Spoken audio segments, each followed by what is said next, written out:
पाड्याशेंचा lot काढतोय हा, आपण 6 महिन्याला एक पाड्याशेंचा 10 पाड्याशेंचा लॉट विकतोय. हा, त्यामुळे आपण नुसतं दूध व्यवसायावर थांबत हा. नाही, इकडून विक्री पण करतोय थोडीफार. हा, हा, नुसतं दूध व्यवसाय म्हणजे ह्याच्यावर थांबत नाही, हा, इकडून पाड्याची म्हणा हा. विक्री करतोय.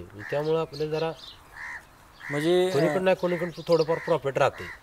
हा, कसं नुसतं दूध धंदा ह्याच्यावर नाही, आपण पाड्या जरा सांभाळून 4 विकल्या त्याच्याकडून इकडून येते ना. हा, नुसतं पाड्या दूध म्हटल्यावर त्याच्यावर जरा थोडा दर कमी झाला धरून समजा. हा, हा, दर जर कमी झाला तर इकडे 4 पाड्या विकले तरी पण आपल्याला पैसे मिळणारच आहे ते. हा, हा, हा. मग आता तुम्ही ह्या 30 गाई मग किती कालवडी संगोपन आपण करताय? वर्षाला एक 15 पाड्या विकतोय, 5-7 पाड्याशांचं लॉट विकतोय आपण हा, प्रत्येक हा, वर्षी. हा.